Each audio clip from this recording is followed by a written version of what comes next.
Hello, I'm taking on a challenge to beat every playable Nintendo published game. Welcome to the next episode. The next game is Game & Watch Blackjack. Game & Watch Blackjack was the 10th game released in the multi-screen series. That's right, it's been a bit, but the multi-screen series is still alive, and we've still got a handful of games for it too. I guess after the lower sales of the Super Color and Micro Versus System series, they decided to return back to a series they knew had worked in the past. Unfortunately, I don't think it was enough to save this one from the same fate as all the other Game & Watch titles as of late. As the title suggests, this one is a little different than a typical Game & Watch game in that it basically simulates the card game Blackjack. Blackjack is a fairly well-known game, so I don't know if it's really worth going over the rules, but since Game & Watch videos are typically pretty short, I'll quickly go over the rules for people who don't know them. If you already know how to play, feel free to use the chapters below to skip to my time with the game. Blackjack is a fairly simple game, where the objective is to have a hand where the cards add up to a number higher than the dealer, while also trying to avoid having your cards add up to a number over 21. The game starts with the dealer dealing themselves 2 cards and the player 2 cards. One of the dealer's cards is revealed so that you can make a rough estimate of what you'll need to beat. After this, you can choose to keep receiving cards or to stop receiving cards at any point and move on to the next phase. When receiving cards, if you go over 21, you will automatically lose, so you need to be careful not to take too many cards and risk going over. Once you choose to stop taking cards, the dealer then reveals his full hand. The dealer will then receive more cards until they receive a hand that is worth 17 or more points. If their hand reaches over 21, they will lose and you win. If they do reach 17 or more points while being under 21, you will then compare hands. If your hand is worth more, you win, and if your hand is worth less, you lose. It's worth noting here that the dealer makes no actual choices in the game. They simply deal out the cards. What this means is that this is ultimately a betting game, where you must determine whether or not it is worth taking that extra card and risk going over 21. Final thing of note is that all face cards are worth 10 points, and the ace is worth either a 1 or an 11 depending on what makes for a better hand. This means that if you start with an ace and a face card, you automatically have 21 points and have what is called a blackjack. Getting this is an automatic win, unless the dealer also just so happens to have a blackjack, in which case it's a tie. Alright, with the rules of blackjack out of the way, let's jump into my time with the game. It turns out, this one still has 2 game modes, with game mode B not even being about blackjack at all. More on that later. I started with mode A, which is the blackjack mode. Blackjack is typically played at a casino, where the players will bet real money on each hand, so this entire game is casino themed. It even has artwork on the screen of players at a blackjack table, and text on the top screen saying Las Vegas Casino. The artwork here is a little different than the typical Game & Watch style, and while most of it is fine, this lady on the top screen looks rough. Seriously, what is wrong with her hand? Anyway, the points in this game are a bit different from a typical Game & Watch game too.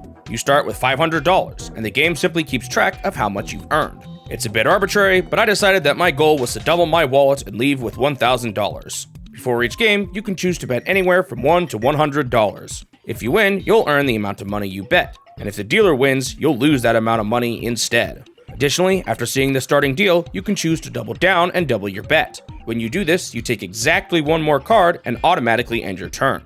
In my first game, I bet $50 and got a hand of 16. This isn't too great of a hand, but I decided to stand and just hope the dealer went over. Unfortunately, the dealer's starting hand was worth 17 and I lost my first game. Ouch.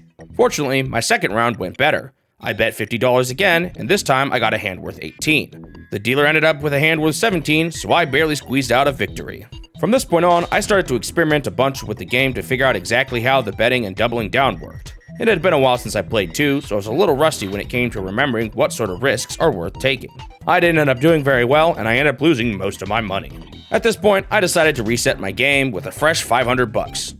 I realized at this point too that I should always just bet $100 and double down on my first game, and reset until I got a win. This essentially gives me an easy $700 right at the start. Additionally, I decided I was just always going to bet $100, and if I ever went below $500, I'd just reset and try again. I didn't win every game, but with this, it didn't take me long to reach $1,000. With that, I had already reached my goal. After this, I wanted to see what would happen when you reach 0, so I decided to just double down every single game and see how long it would take for me to lose all my money. I ended up winning way more than I thought I would doing this, and after hovering around $1,000 for a while, I decided to just switch to intentionally trying to lose instead. To my surprise, I still won way more hands like this than I should have. One time I drew a total of 5 cards, which is the highest you can draw, and I still somehow had a hand worth exactly 21 and beat the dealer. In the next game right after, I had a hand worth only 7 points. However, to my surprise, the dealer kept taking more cards until it went over 21. I thought if the dealer's hand was worth more than you, they would automatically win, but it turns out they will still draw until they reach a hand over 16 regardless. Somehow, in the game after that, I drew a blackjack immediately and won again. I'm trying to lose and I just won 3 games in a row. This is ridiculous. Finally, after a good handful of games, I managed to lose all my money. After this, the game just ends and you can't play anymore. Up next was Game Mode B. As I said before, this mode isn't even a blackjack mode, and instead, it's basically just a slot machine. I guess at least it's consistent with the casino theme. Your goal is to get 5 of the same number in a row, and unlike real slot machines, they move slow enough that you can actually keep up with the numbers. That being said, as you get close to the end, they start moving faster and faster, so it can still be pretty tough to get a set of 5 in a row. Once again, you start with $500, so I decided my goal was to get $1,000 in this mode too. The higher the number you line up, the more money you receive, although the higher numbers are actually on the screen less often than the other numbers, which makes them harder to get. Additionally, if you line up all but one, you actually lose more money than normal, and the amount you lose will go up if you're going for a higher number. This generally made 7s not worth going for, since they were extra tough and the negative payout for missing the last number was really high. I still wanted to get it at least once though, which I did eventually accomplish. While this wasn't completely easy, I've always been decent at timing slow slots like this, so it didn't take me long to reach that $1,000. I eventually found that 5s were a good spot for me to target, and I got to $1,000 with ease after learning this. Once again, I decided to lose until I reached 0, which was thankfully a bit easier this time. While I was doing this, one of my viewers noticed that I lost a lot more money for just barely missing a row of 3, 4, 5, 6, 7. This made me curious, so after losing, I decided to see if there's anything special for this combination, and it turns out there was. You earn a whopping $300 for this combination, which is worth even more than all 7s. After learning this, I decided I was done with the game, and Game & Watch Blackjack was complete. On to the review. This game is a little strange for me to review. It's similar to other games like Gamoku and Mahjong, where they just took a tabletop game and turned it into a video game. Blackjack is a pretty simple game too, so it's not like there's a ton of depth to this one, but it's also a Game & Watch title, so it's not too surprising they picked something simple. I could see Blackjack being a decent time waster on a long road trip or something, but there's just not much to this game.